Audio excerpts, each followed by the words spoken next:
vamos começando aí o nosso Fica a Dica de hoje. Nós vamos falar sobre qualidade de vida, alimentação saudável.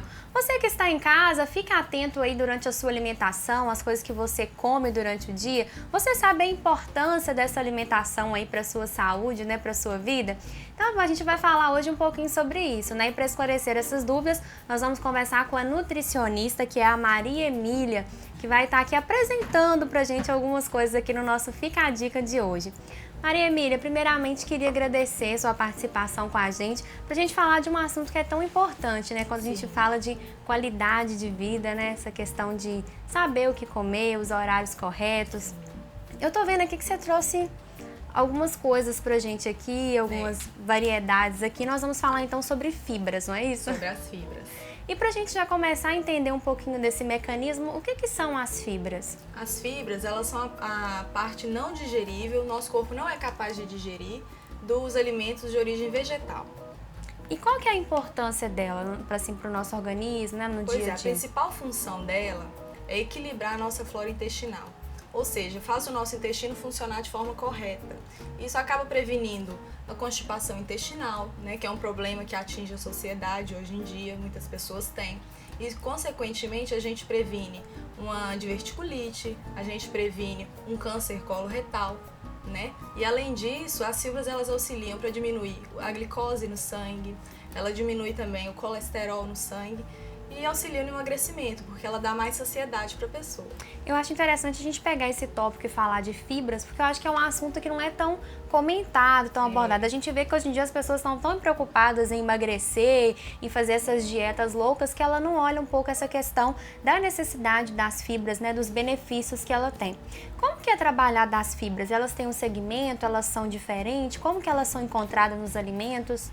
Bom, então, as fibras solúveis, elas se dissolvem em água, né? E a gente tem aqui alguns exemplos de fibras solúveis, que são os grãos integrais, né? Nós trouxemos aqui pra gente a aveia, né? A chia, a linhaça dourada, o feijão. Nós temos também aqui verduras, legumes, frutas. Elas são as responsáveis por diminuir o colesterol e a glicose no sangue. Como que diminui essa glicose no sangue? Quando a gente ingere um carboidrato, né, o açúcar, com a fibra ela vai fazer com que esse açúcar seja absorvido de forma mais lenta. Então, acredita-se que por causa disso, a glicose no sangue vai ficar diminuída. Então, essas fibras que você falou, as primeiras são as? Solúveis. As solúveis, no caso, são essas? São essas aqui. Ah, tá. Aqui, você podia falar um pouquinho pra gente aqui dos componentes aí do seu prato? Pois é, nós temos aqui a aveia, né, que é bem conhecida, muita gente faz mingau de aveia e tudo mais. A aveia a gente toma no iogurte, eu uso a aveia assim, bem variada no meu dia a dia. Nós temos aqui a chia também, que ela é, digamos que nova, né, as pessoas têm falado mais da chia hoje, né, ela é rica em ômega 3, ela é rica em cálcio, né, magnésio, então ela é um alimento super importante, que também pode ser utilizada como a aveia. Né? A gente pode colocar no iogurte, a gente pode colocar numa preparação qualquer, um suco, né? E aqui nós temos a linhaça também, que também pode ser utilizada, como as outras duas, e é mais conhecida também, né? Verdade, as pessoas falam bastante. E esse daqui é o feijão tradicional. É o feijão tradicional. Então o feijão também ele é rico em fibras. Rico em fibras. Essas quantidades, a gente tem é estipulado uma quantidade pra gente estar usando no dia a dia, ou eu posso estar usando igual a aveia mesmo, né? Eu gosto de usar no iogurte, então todas as vezes que eu tomar iogurte, se eu quiser adaptar a aveia, eu posso ou tenho algum problema a quantidade? Não, por dia, a quantidade recomendada pela OMS é de 25 gramas ao todo, né? No dia inteiro. Então, assim, se no iogurte vai tomar iogurte, coloca um pouco de aveia, né? Na hora do almoço, ela coloca verduras, legumes. Então, assim, ao longo do dia que a gente vai completar esses 25 gramas. Não necessariamente de uma vez só. Doutora Maria Emília, acho interessante quando a senhora comenta assim, sobre a importância da ácido. Eu estava até comentando que eu tenho um sério problema no estômago. Então, assim, eu fui ao médico e ele sugeriu para eu estar modificando a minha alimentação, colocando fibras. E eu já tenho sentido uma diferença no meu organismo, no meu dia a dia, coisas que antes eu tinha dificuldade, que facilita agora, e eu tô me sentindo bem melhor. Então a gente vai avaliando que realmente, às vezes no dia a dia a gente não dá importância para algumas coisas, né? Só preocupa com os doces ou com o arroz, o feijão, feijão e a carne e deixa outros componentes importantes de lado. Então, eu acho interessante a gente estar falando sobre isso. Exatamente. Agora a gente vai falar do outro tipo. Isso, que são as insolúveis. As insolúveis a gente pode encontrar, por exemplo, no arroz integral, né, no pão integral, na torrada, em cereal matinal que seja integral também. Né? Essas fibras insolúveis, elas que são as responsáveis por prevenir a constipação intestinal, né, que tanta gente tem e a famosa prisão de ventre, né, e as pessoas não se cuidam, né, falam, eu tenho constipação intestinal, mas acaba não cuidando, e isso pode um dia vir a ser um câncer coloretal, né, que é um fator de risco, né, pode vir a ser uma diverticulite. Então, assim, a gente tem que cuidar da alimentação, e esses alimentos aqui, eles trazem essas fibras insolúveis. As fibras insolúveis somente nos integrais ou eu encontro ela também no pão normal, no arroz normal ou não? Encontra, assim, em quantidades muito pequenas, né, então, assim, o pão integral aqui, por exemplo, a gente pode ver que ele contém sementes, né, na preparação dele. É importante a gente saber diferenciar o pão integral do normal. Muitas vezes a gente chega no supermercado, tem lá um pacote que fala pão integral. Aí quando a gente vai nos ingredientes, o primeiro ingrediente está lá que é farinha de trigo normal. Não fala que é farinha integral. Então aquele pão, na verdade, ele não é tão integral assim. A gente tem que saber escolher também, chegar no supermercado, olhar nos ingredientes, aí quando tiver primeiro assim, farinha integral, aí pode confiar que aquele ali é um pão integral. Então, os integrais são extremamente importantes também. Extremamente importantes. Tem gente que fala que tem um sabor diferente, que não é legal, mas isso aí é uma questão de adaptação. É questão de adaptar, é hábito alimentar mesmo. Você até falou ali que o pão, né, tem umas sementinhas, alguma coisa, seria esses componentes aqui que tá no nosso... tem uns que tem chia, tem outros que levam aveia, entre outras fibras. É só uma adaptação, começar a comer para ter o gosto no seu dia a dia. Aqui também a gente tá vendo a questão das frutas, né, que estão aqui. As frutas entram em qual dos dois? Elas são das solúveis. Das solúveis, né? E as frutas aqui, são todas as frutas que... Sim, em geral sim. Mas a gente deve dar preferência, né, no quesito de fibra, aquelas que tem, igual a maçã, por exemplo, tem a casca e tem as sementes. Então faz com que a fruta seja mais rica em fibra. A pessoa, às vezes, a gente escuta falar que tem gente que gosta de tirar a casca. E às vezes o nutricionista fala que o principal componente está na casca. Então, realmente, a pessoa tem que... A casca é riquíssima em fibra, então a gente tem que se adaptar. Se adaptar. Doutora, a gente falou um pouquinho da questão das fibras aqui, né? A gente podia falar agora um pouquinho, a gente estava comentando antes da matéria, da questão da necessidade de um nutricionista. E a gente vem vendo, né, que hoje em dia com essa questão do corpo, as mulheres, né, os homens querem estar sempre em forma, procurando uma beleza extraordinária e acabam procurando métodos totalmente errados, nessas dietas loucas, tomando chá, tomando medicamento, tirando, né, uma alimentação e substituindo. Então eu queria que você falasse pra gente a importância da pessoa estar olhando a sua alimentação e de estar procurando hábitos saudáveis. Você, né, igual você falou, gente, pra quem não sabe, a doutora seguiu essa profissão aí, nutrição, porque ela emagreceu 20 quilos, é isso? 20 quilos, tá? A gente vai pesquisar uma fotinha que ela vai passar, só pra vocês verem aí o antes e o depois. E ela emagreceu, assim, só com hábitos saudáveis mesmo, alimentação e exercício físico. Sim. Então, dá pra vocês de casa ver que não é de se desesperar porque você tá mais gordinha, acima do peso. Tem como. Então, não precisa de pegar medicamento, dietas loucas, ficar sem comer. Não tem segredo. Na verdade, uma alimentação... Quando a gente, né, se alimenta, por exemplo, esses pratos aqui estão riquíssimos, né? Tem frutas, no mínimo 4 frutas por dia, comer de 3 em 3 horas, né? Não passar muito tempo sem comer, né? Na hora do almoço não exagerar, preferir carnes magras, sempre cozida, assada ou grelhada, evitar frituras, né? E sempre equilibrar, comer um pouquinho de cada coisa, deixar os doces, né, as guloseimas pro fim de semana, né? Que é o mais difícil. Uma vez só.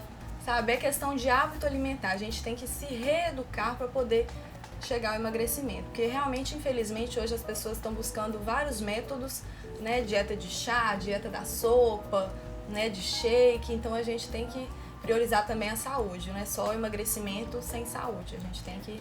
Qual que é a dica que você deixaria pro pessoal de casa que às vezes tem dificuldade em se adaptar com certos alimentos, que não tenta, assim, comer, mas não gosta, não dá certo, acha que não tá legal, mas é igual você falou, que você mesmo se acostumou a comer algumas coisas, não é nem pelo gosto, mas porque você sabe da importância que tem. Então, como que a gente pode tentar trabalhar isso em casa, até para as crianças também, que hoje em dia a gente vê que os pais tá deixando um pouco de lado, a criança tá trocando alguns alimentos porque não gosta, então a gente tem que ter essa atenção. É o que eu te falei, né? A gente tem que entender o porquê daquela alimentação, né? Não é só comer, olhar para esse alface e comer ele de forma obrigada. Eu tô comendo porque eu preciso emagrecer. Não, você tá comendo ele porque ele é rico em fibras, em vitaminas, em minerais, né? Porque a gente precisa alimentar o nosso corpo. Nosso corpo precisa de tudo isso aqui para poder trabalhar de uma forma, né, plena. Então a gente tem que buscar sempre a saúde, priorizar a saúde. Consequentemente, o emagrecimento vem, né, atrás disso. Juntando essa questão da alimentação saudável, a gente também pode colocar atividade física. Qual que é essa importância da gente estar unindo, né, os dois aí? A atividade física e a nutrição, eles andam muito juntos, né? A nutrição, ela ocupa 70% do seu resultado junto com a atividade física. A atividade física ocupa 30% mais ou menos dos seus resultados. Mas uma sem a outra não adianta. Não adianta você ir na academia se não tiver uma alimentação boa, né? E não adianta você ter uma alimentação boa e não ir na academia, porque, por exemplo, um emagrecimento, a gente perde peso, mas pode perder também a massa magra, né? A gente pode perder músculo também. Então a gente precisa daquele músculo, inclusive para acelerar nosso metabolismo, para tudo funcionar direitinho, a gente precisa daquele músculo. Então precisa da atividade física para desenvolver e tudo mais. Então uma tem que andar junto com a outra. Isso é uma dica até importante para as pessoas, igual eu estava falando que hoje em dia, né, essa busca constante pelo corpo, por estar em forma e procurar uma atividade física, mas também em exageros. Tem pessoas que passam horas na academia, às vezes também deixam de se alimentar e não sabem dessa necessidade. Falando inclusive em relação a isso, doutora, a pessoa que faz uma atividade física, uma caminhada, vai para academia, qual a alimentação que ela deve estar fazendo antes desse treino? Antes do treino, a gente deve priorizar os carboidratos. Por quê? O carboidrato, ele é o alimento que vai dar energia pra gente, né? Que seria aqui, por exemplo, o pão, a torrada, o cereal matinal, né? Ou uma fruta mesmo, uma banana, por exemplo, é um excelente pré-treino, né? Porque a gente precisa dessa energia para poder realizar aquela atividade, né? Então esses daí seriam os componentes adequados antes do treino. E após o treino, que a pessoa já fez sua atividade e às vezes fica com receio de chegar em casa, comer alguma coisa e perder tudo que ela fez na academia. Aí que surge aquela questão de não comer nada de noite, ficar com fome. Bom, o pós-treino, né, que é o que a gente chama, o ideal, por exemplo, né, vou dar um exemplo, um sanduíche natural composto por pão integral, por frango desfiado ou então queijo, que são as proteínas, né, para o músculo, né, e uma salada, um alface, um tomate, né, uma cenoura, que vai dar as vitaminas, os minerais. Então, a refeição completa para que a gente possa repor tudo aquilo que a gente perdeu. Quero que você deixe uma dica para o pessoal de casa, porque igual você estava falando com a gente, eu achei muito interessante em relação à perca de peso que você teve. Deixa uma dica para quem está meio desesperado, porque não consegue emagrecer, está procurando outros meios, outros recursos, o que deve fazer e a importância também de procurar, né, um profissional dessa área, uma nutricionista para estar adequando, ou seja, para os seus treinos na academia, para a sua dieta, no seu dia a dia. Hoje em dia as pessoas procuram muito imediatismo, as pessoas querem emagrecer rápido, então assim, se alguém fala, eu emagreci 5 quilos em 2 semanas, todo mundo já fica desesperado e louco querendo isso. Mas a mesma velocidade que você perde, você também ganha, né? Então, assim, geralmente quem perde muito rápido acaba ganhando muito rápido também. Então, a gente tem que equilibrar a alimentação, né? É aos poucos mesmo, persistir, não desistir mesmo, que a gente consegue chegar nos nossos objetivos. E sempre com acompanhamento nutricional, né? Às vezes as pessoas procuram outras pessoas para passarem dieta, mas é lei. Somente o nutricionista pode passar uma dieta para o indivíduo. Até na academia mesmo, né? A gente chega e às vezes o instrutor passa alguma dieta para a pessoa, então o recomendável é procurar um nutricionista antes de qualquer coisa, para não ter nenhum problema, né, doutora? Focalizando também a saúde. Doutora, o nosso quadro Fica a Dica já está chegando ao final. Queria agradecer novamente sua participação aqui com a gente, para a gente falar um pouquinho das fibras. Espero que volte mais vezes, porque a alimentação acho que é algo que a gente tem que ir construindo, se adaptando e conhecendo, né? Porque igual a importância que você falou aí de você tá comendo, não é porque você gosta ou por causa do sabor, é porque você também tem que saber a importância que esse alimento tem para sua vida e no seu dia a dia para te prevenir de doenças ou de outras coisas. Então, assim, muito obrigada aí e volte mais vezes. Obrigada a vocês. E esse foi o nosso quadro aí, né, o Fica a Dica. Nós conversamos aqui um pouquinho com a nutricionista, a gente falando sobre os cuidados que você deve ter no seu dia a dia. E se você que está em casa quiser melhores informações, a gente vai deixar aqui para você na sua telinha aí o telefone, onde que você encontra a doutora, para você ficar mais inteirado aí sobre o assunto. E eu vou agradecendo aí a sua participação, a sua audiência e vou encerrando o nosso programa. Mas nós voltamos aí numa nova edição com muito mais no Você na TV. Um forte abraço, que Deus te abençoe.